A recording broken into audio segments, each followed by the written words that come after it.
Maria Shilaos here from the KSL Greenhouse. Today we wanted to talk about roasting your pumpkin seeds. Many people just throw the pumpkin seeds out, but you know, after you wash them thoroughly and get them to the point where, you know, they look like this, there's no pumpkin on them, they really are a delicious treat. And face it, it costs you a fortune to buy roasted pumpkin seeds at the grocery store, and there are just so many ways to roast them, so many different spices you can use. So again, once they're clean, like this, the best thing to do is to get a couple of cups of water, put your pumpkin seeds in the water.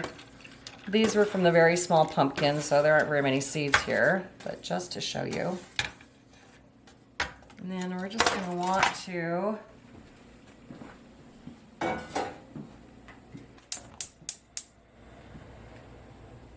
bring that water to a boil. We're going to add some salt to add flavor to the pumpkin seeds. Maybe turn the light on here for you.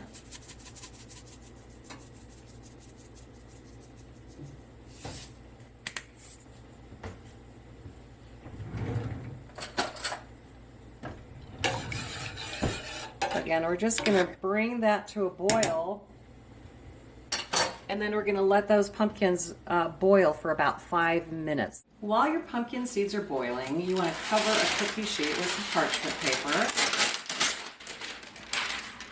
and get out the rest of the things you're going to need. You're going to need some olive oil and then whatever spices you choose to use. Okay, you can decide, you can go with the savory or you can go with the sweet. If you want to go with the sweet, you can do like a cinnamon and sugar, or you could use some pumpkin spice on there. If you decide that you want to go with maybe a more savory flavor, definitely going to want some sea salt and some garlic powder, or you could even go with like chili powder or even something like Italian seasoning.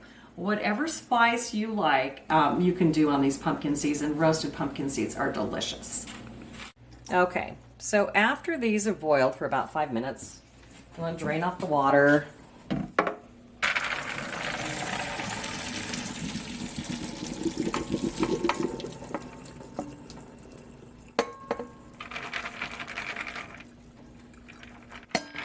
You want them to be mostly dry, so you're going to want to pat them dry. After they're mostly dry, we're going to put them on a cookie sheet that has parchment paper on it. And spread them out. And maybe dry them just a little bit more. Then, depending on how many you have, you're going to take a little bit of olive oil, or you can use olive oil spray if you'd like.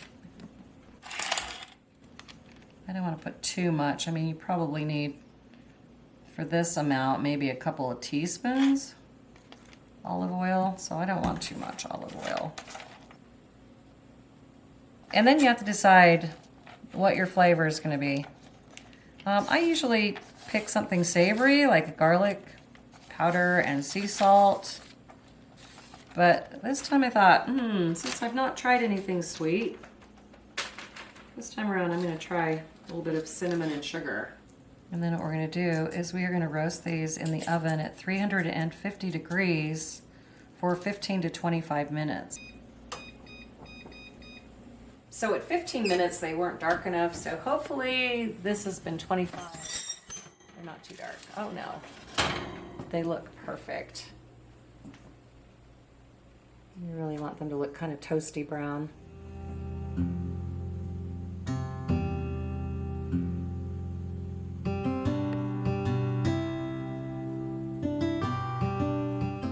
And hopefully this video has been helpful to you. Get more greenhouse tips Saturday mornings from 8 to 11 with the KSL Greenhouse Show.